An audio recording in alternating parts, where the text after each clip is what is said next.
प्रसिद्ध ज्योतिषाचार्य, एस्ट्रोलॉजर, वास्तु विशेषज्ञ, motivational speaker, लेखिका, प्रवचन व प्रेरणादायी ज्ञान सत्संग कथा व्याख्यानों के द्वारा धर्म की स्थापना का, राष्ट्र निर्माण की सेवा का कार्य करने वाली शनि पुरोहित, विश्व की एकमात्र शनि साधिका डॉक्टर विभाश्री दीदी जी उर्फ साधिका विभाश्री दीदी माँ का संक्षिप्त आध्यात्मिक परिचय आपके द्वारा सन 2000 में स्थापित छत्रपति संभाजीनगर, औरंगाबाद, महाराष्ट्र के N2 सिडको के विशाल शनि ज्ञान मंदिर में वर्षों से प्रति शनिवार, प्रति अमावस्या व शनिदेव के सभी त्योहारों पर आपके प्रेरणादायी ज्ञान सत्संग, ज्योतिष व्याख्यान, सामूहिक प्रार्थना, मेडिटेशन, महाआरती, महाप्रसाद वितरण जैसे सेवा कार्य निरंतर चल रहे हैं, जिसमें भाग लेकर असंख्य व्यक्तियों ने अपने रोग, शोक, कष्ट, दुखों से मुक्ति पाकर नई खुशहाल जिंदगी की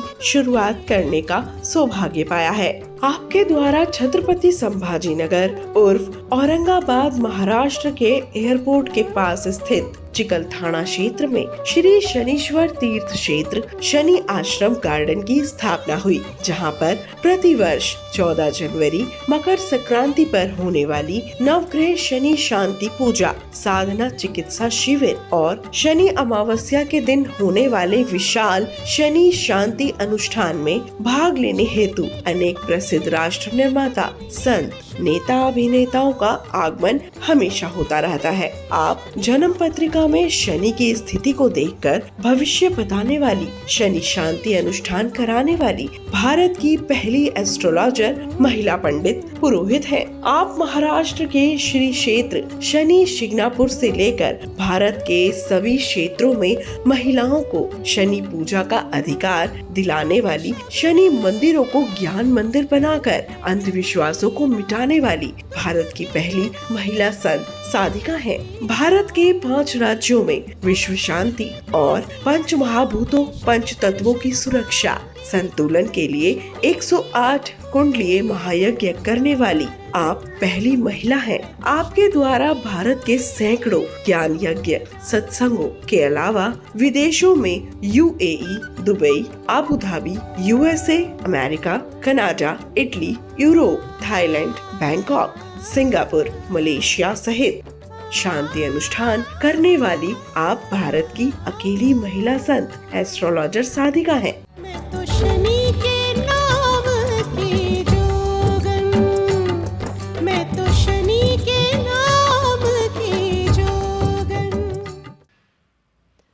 ऐसे यदि धीरे धीरे सारे गणित निकालते हैं हम, तो इसी तरीके से वृश्चिक राशि पर आज की तारीख में कुंभ राशि और वृश्चिक राशि, कुंभ में प्रवेश है और वृश्चिक पर शनि का ढैया चल रहा है, पर यह ढैया उतर जाएगा और उसके बाद में फिर धनु पर आएगा। धनु राशि से मीन की दूरी देखो, धनु राशि 9 नंबर की, 9, 10, 11, 12। जब भी कभी किसी की भी जन्म राशि से शनि चौथे होंगे तो उसे ढैया लगेगा कि मेरी धनु राशि है और मेरी धनु राशि से मीन राशि गिनती करना है 9, 10, 11, 12। अब दोनों तरफ का आप भूलो, 9, 10, 11, 12, यानी धनु राशि से 4 नंबर पर शनिदेव है, इसलिए ढैया लग गया।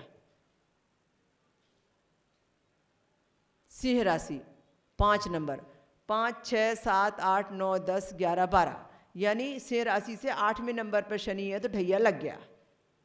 जब पंडित जी संकल्प कराते हैं, संस्कृत में बोलते हैं कि मेरे चतुर्थ अष्टम ग्रह दोष शांति। क्यों पंडित जी? चतुर्थ अष्टम क्रूर ग्रह दोष शांति, कि जो क्रूर ग्रह हैं, जो मेरे चतुर्थ अष्टम होने से जो मुझे दोष मिल रहा है उनके नाम से, मुझे उनकी शांति करनी है। चतुर्थ अष्टम तो ये क्रूर ग्रह हैं, चतुर्थ अष्टम, इसीलिए शांति विधान में है। तो सिंह राशि से अष्टम और धनु राशि से चतुर्थ, ये ढैये की रीति है। मेष राशि में पहुंचे नहीं, चढ़ती 7.5, मीन राशि में मध्यस्थ 7.5 और कुंभ राशि में से उतर गए तो 5 साल पूरे करके उतरती 7.5,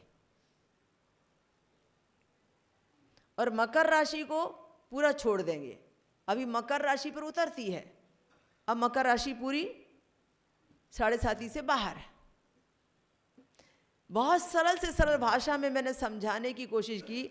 मुझे नहीं मालूम कि कितना समझ में आया, कठिन सब्जेक्ट है, पर मैंने विषय लाइव का वो चुना कि लोगों ने चाहा कि मैं शनि से संबंधित सारा ज्ञान देती हूँ, तो 7.5 परिवर्तित हो रही है सब लोगों की, तो उनको जानना है कि 7.5 का असर क्या होगा, किसको होगा, कैसा होगा, कितना होगा, कैसे लगती है और कैसे बनती है।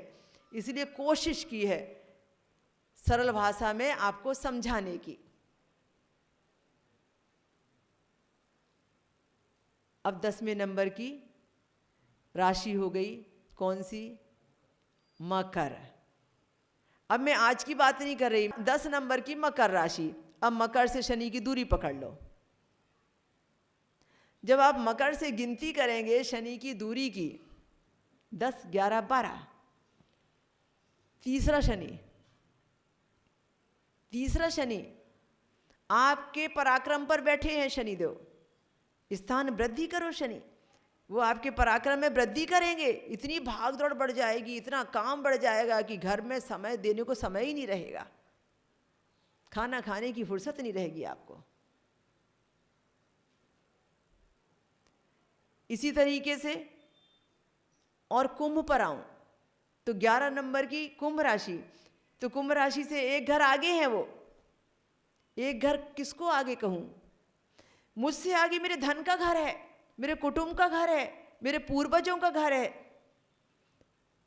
तो कुंभ राशि के एक घर आगे हैं तो उतरती 7.5 सुख क्यों देगी? इसलिए देगी कि उनके धन पर चले गए।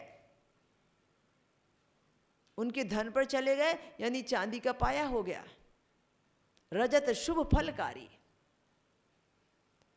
चांदी के पाए पर शुभ फलकारी। इसी तरीके से घूमकर मैं मीन पर आ गई तो मीन के घर में प्रवेश कर गए।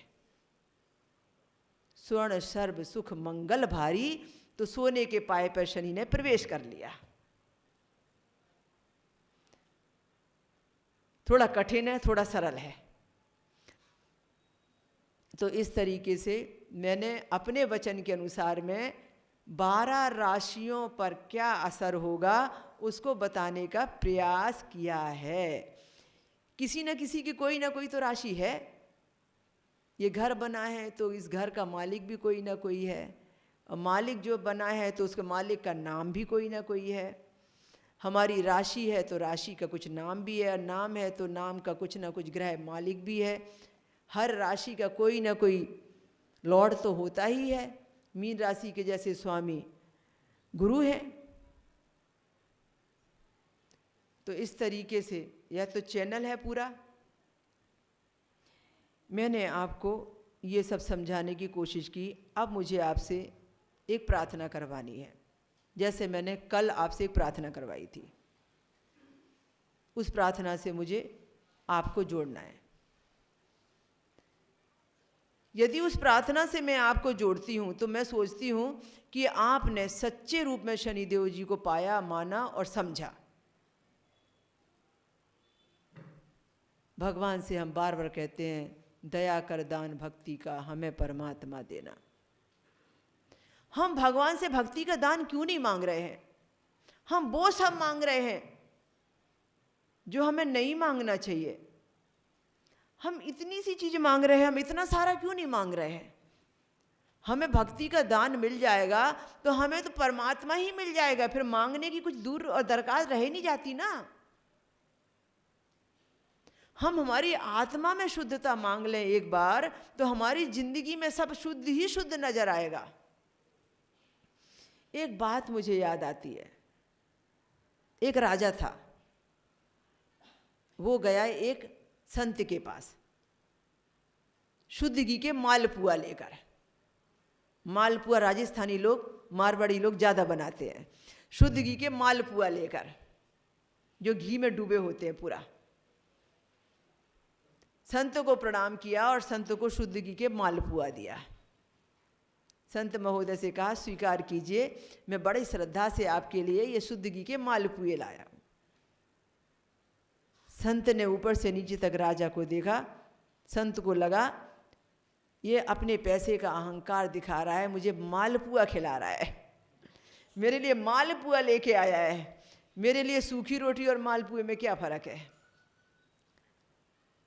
संत ने देखा बढ़िया रथ पर सवार होकर आया है, 2-4 नौकर चाकर के साथ आया है और मालपुए का प्रसाद लाया है। संत ने उसके सामने ही मालपुआ लिया और उसके सामने में एक आईना था बहुत बड़ा, उस आईने में मालपुए की लीपापोती कर दी। जब मालपुए की लीपापोती कर दी तो पूरे आईने में घी लग गया, पूरे आईने में घी लग गया। राजा को बोला, राजन चेहरा दिखाई दे रहा है? राजा ने कहा, नहीं, देखो ना तुम्हारे घी के मालपुए में चेहरा तो दिखना चाहिए ना। नहीं, इसमें घी लग गया है, इसलिए मालपुए का घी इसमें लगा, इसलिए अब मुझे उसमें आईने में चेहरा दिखाई नहीं दे रहा। वो आईना खराब हो गया, धुंधला हो गया, अब मुझे कुछ दिखता नहीं उसमें। तब संत उसे ज्ञान देता है, तुम्हारी शुद्ध घी के मालपुए से मेरी सूखी रोटी भली। सूखी रोटी जो खाते थे वो संत, उन्होंने सूखी रोटी उठाई और सूखी रोटी को जोर जोर से उस पर रगड़ दिया, पूरा घी निकाल दिया। सूखी रोटी को आईने पर रगड़ दिया, पूरा घी पहुंच दिया। कहा, राजन चेहरा दिख रहा है? हाँ, क्लियर चेहरा दिख रहा है। बोले, मेरी सूखी रोटी अच्छी कि आपका मालपुआ अच्छा?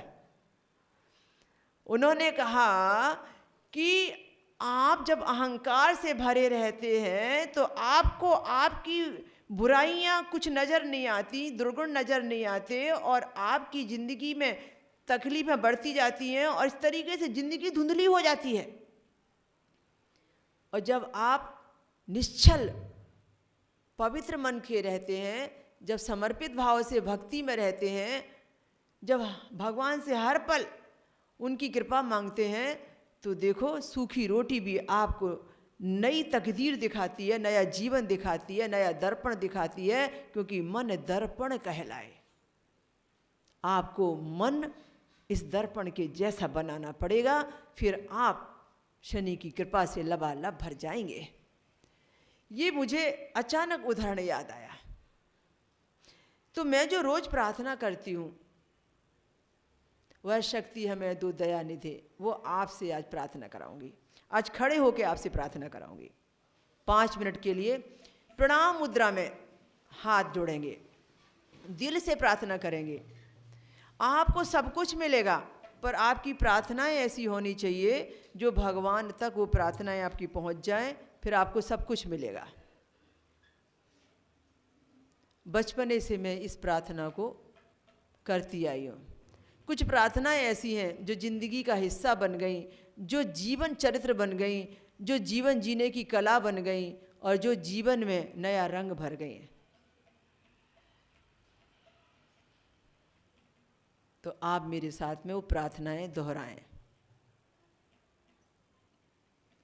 दया कर दान भक्ति का हमें परमात्मा देना, दया कर दान भक्ति का हमें परमात्मा देना, दया कर दान भक्ति का हमें परमात्मा देना, दया कर दान भक्ति का हमें परमात्मा देना, दया करना हमारी आत्मा में शुद्धता देना, दया करना हमारी आत्मा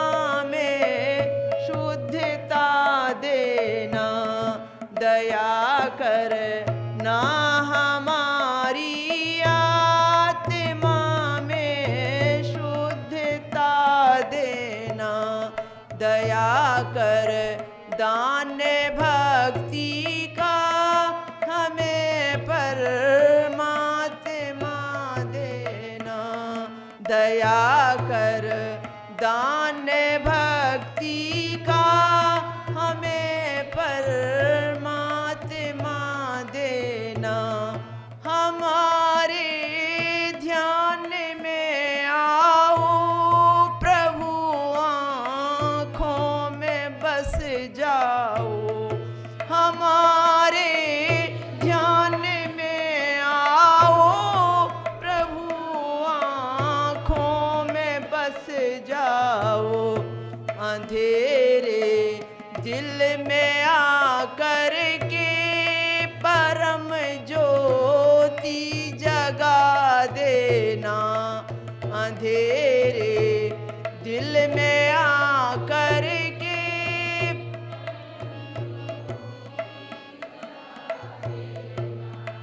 दया कर दान भक्ति का हमें परमात्मा देना। दया कर दान भक्ति का हमें परमात्मा देना।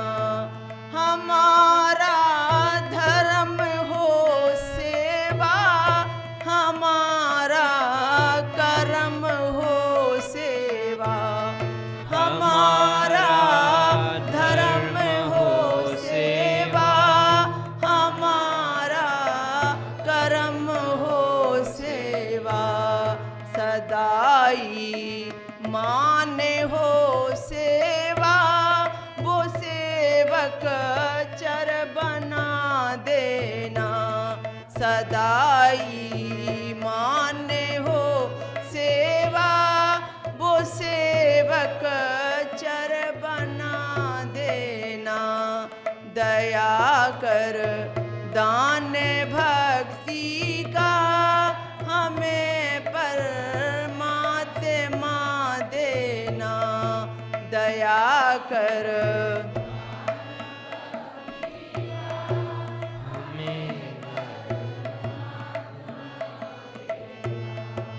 वतन के वास्ते जीना, वतन के वास्ते मरना।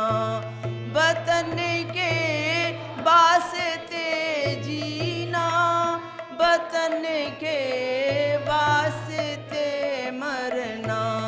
वतन पर जान फिदा करना प्रभु हमको सिखा देना। वतन पर जान फिदा करना प्रभु हमको सिखा देना।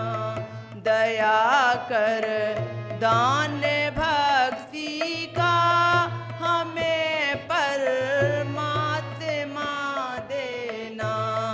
दया करना हमारी आत्मा में शुद्धता देना। दया कर दान भक्ति का हमें परमात्मा देना। जय शनिदेव, जय जय शनिदेव। अभी मैं आपको छोटे छोटे से उपाय बताने जा रही हूँ। अब उपाय ऐसे हैं, एक उदाहरण से बताती हूँ, शायद आपकी समझ में आ जाए। भूलोगे नहीं। कोई चीज़ उदाहरण से बताई जाए तो आदमी भूलता नहीं है, नहीं तो फिर भूल जाता है आदमी, बहुत जल्दी भूल जाता है। तो उदाहरण से बताती हूँ। एक बहुत बड़े फैक्ट्री मालिक थे, वो मेरे पास आए। जिक्र गोवा का है। गोवा में मेरा एक बहुत बड़ा आयोजन हुआ। बात लगभग 20 साल पुरानी है। एक सत्यनारायण गोयल जी थे, उनकी फैक्ट्री बंद हो गई थी। उन्होंने किसी से सुन रखा था कि शनिदेव का सत्संग कराएंगे, शनिदेव को बुलाएंगे, उनका आह्वान करेंगे, शनि शादी का दीदी जी को बुलाएंगे तो फैक्ट्री के ताले खुल जाएंगे। उनको लगा कि शनि का सत्संग करा लेना चाहिए और धर्म का प्रचार प्रसार करना चाहिए। दीदी आएंगी तो निश्चित रूप से मेरी फैक्ट्री के ताले तो पक्का खुल जाएंगे और मेरी फैक्ट्री में ही सत्संग रखूँगा। उन दिनों मेरे पिताश्री पंडित कृष्णानंद महाराज जी मेरे साथ हमेशा चलते थे। मैं मेरे पापा जी के साथ गोवा गई, वहाँ मेरा सत्संग जब था। बंद फैक्ट्री में बहुत पब्लिक आई और सत्संग हुआ। फैक्ट्री के बंद होने के कारण जगह खाली थी। उन्होंने मुझसे कहा पहले दिन, दीदी जी हमने आपको यहाँ पर सत्संग के लिए आमंत्रित किया है।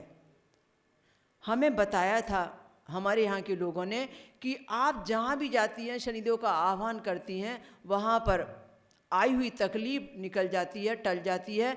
और मेरी फैक्ट्री इतने दिनों से बंद पड़ी है, कुछ राजनीतिक मामला है, कुछ सरकारी मामला है, कुछ ऋण का मामला है, कुछ परेशानियां ऐसी हैं कि बंद फैक्ट्री खुल नहीं पा रही है। मैं बहुत संकट में हूँ, आप मेरी बंद फैक्ट्री खुलवा दीजिए।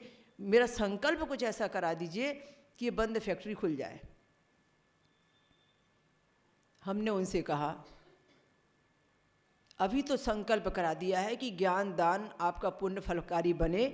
ये जहाँ जहाँ ज्ञान का जागरण हो, जहाँ जहाँ शनिदेव जी की भक्ति का प्रचार हो, आपने जो ज्ञान दान दिया है उससे जितने लोगों की ज़िंदगी के संकट टलें, उसका 1% पुण्य फल आपके खाते में मिले, ब्लेसिंग मिले और आपकी फैक्ट्री के खुलने के रास्ते पाएंगे। पर इसके अलावा एक उपाय आपको करना पड़ेगा, वो कल बताऊंगी।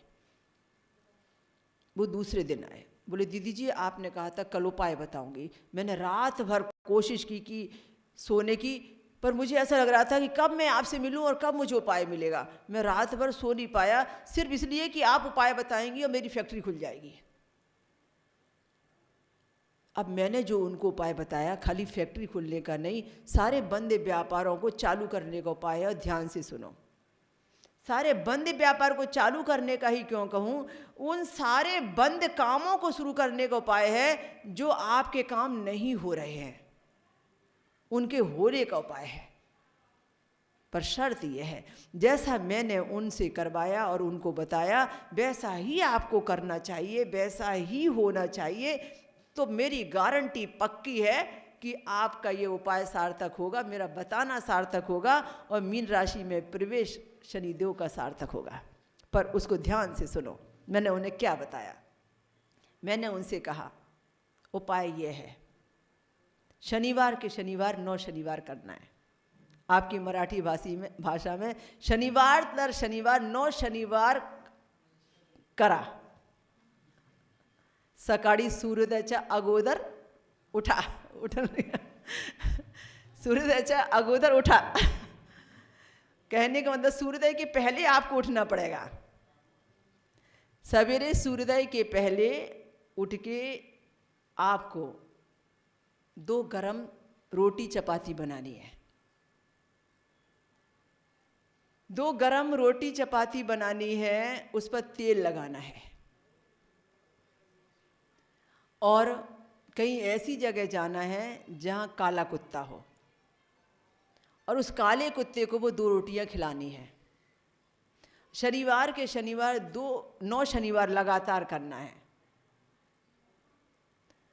और शर्त इसकी 3 है। मेरी शर्त सुनने के पहले ही गोयल जी बोले दीदी आप क्यों मुझसे मजाक कर रही हैं? अरे 9 शनिवार को काले कुत्ते को रोटी खिलाने के बाद में कोई फैक्ट्री के दरवाजे खुलते हैं? मैंने उनको बोला देखो उपाय तो उपाय होता है, कोई छोटा नहीं कोई बड़ा नहीं। जब उपाय हो जाता है तो काम कर जाता है। आपने कभी पीपल का बीज देखा है और पीपल का वृक्ष देखा है? पीपल का बीज कितना बड़ा होता है, सरसों और राई के दाने के जैसा कितना बड़ा होता है, पर उसका वृक्ष बट वृक्ष कितना बड़ा होता है। तो उपाय होता है, उपाय छोटा बड़ा नहीं होता।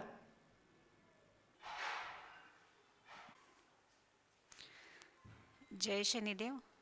मैं अहमदनगर जिले में से चिचौंडी गांव से हूँ। मैं आनंद ऋषि जी महाराज साहब के कुल में से हूँ। मैं 2000 में औरंगाबाद में बिज़नेस करती थी। तब मेरा बिज़नेस एकाएक बंद होने लगा, तो मैं दीदी के पास आई। तो दीदी ने इतना कड़वा सच मुझे बता दिया, लेकिन मैं वो कड़वा सच साथ में लेकर, दीदी बोले आप यहाँ मत रहो, आप अपने मेरे हस्बैंड के जन्म स्थान पे चले जाओ। आज भी दीदी बोलते हैं कि आपके साथ कांटे भी आए तो भी भगवान से प्यार कर लेना, फूल भी आए तो भी आप भगवान से प्यार कर लेना। लेकिन इस राह पे दीदी ने मुझे ऐसा सिखाया कि आज मैं वो राह पे कांटे भी आए तो मैं झेल लेती हूँ और फूल भी आए तो भी झेल लेती हूँ। लेकिन इतना तो अच्छा हो गया कि मैं गांव में जाने के बाद मेरा जो आनंद ऋषि जी महाराज साहब का जो आनंद तीर्थ बन रहा है, वहाँ मैं साधु संतों की सेवा करती हूँ। और आज मेरा बेटा जो यहाँ दीदी के पास मैंने लाई थी, तब वो 9 महीने का था, लेकिन आज वो इतने धर्म के मार्ग पे चला है, मैं आज बोल भी नहीं सकती थी कि वो कितने धर्म के मार्ग पे चला है। आज वो मेरा 22 साल का बेटा जो वर्ष तप कर रहा है, जो जैन धर्म में सबसे बड़ा तप है, 1 दिन उपास और 1 दिन पारना, ऐसा मेरा बेटा धर्म के मार्ग पे चला है। दीदी ने हमको वहाँ जाने का सही मार्गदर्शन दिया, इसलिए हम धर्म के मार्ग पर चलते हैं। कांटो ही सही, फूल ही सही, लेकिन मार्ग तो सही मिल गया। यही बात बोल के मैं दीदी का बहुत बहुत धन्यवाद देती हूँ कि उन्होंने हर समय मेरे दुख में भी मेरे को सहारा दिया। जब मेरे हस्बैंड की मौत हो गई, तब मैंने उनको पूछा कि कोरोना में मौत हो गई, कि ये बात सही है क्या? मेरे बेटे ने फ़ोन किया तो दीदी बोले जो हो गया बेटा, आपके पापा नहीं इस दुनिया में नहीं रहे। लेकिन उस टाइम उसने बोला दीदी जो हो गया तो हो गया, लेकिन मेरे पापा को आप आत्मा का मेडिटेशन दो, उनकी आत्मा सही मार्ग पे जाए। तो दीदी ने 12 बजे से 4 बजे तक वो उस आत्मा को मेडिटेशन दिया। लोगों को मालूम ही नहीं पड़ा दीदी आज नीचे क्यों नहीं आ रहे। बाद में उनको लोगों ने पूछा कि आप नीचे क्यों नहीं आए थे दीदी? तब दीदी ने बोला अपने यहाँ जो पंचकर्म के लिए जैन साहब आते थे, उनका आज देहांत हो गया, इसलिए मैं उनको मेडिटेशन दे रही थी। वो मेडिटेशन आज मैं बोलती हूँ कि वो जो आत्मा है वो बहुत सही मार्ग पे चला हुआ होगा, क्योंकि आज उनको दीदी ने मेडिटेशन दिया है। आने को तो सब आते हैं, जाने को तो एक दिन जाना है, लेकिन उस आत्मा को अगली गति सुधारने के लिए जो दीदी ने मेडिटेशन दिया है वो मैं भूल नहीं सकती, इसलिए मैं बार बार दीदी की सेवा में आती हूँ।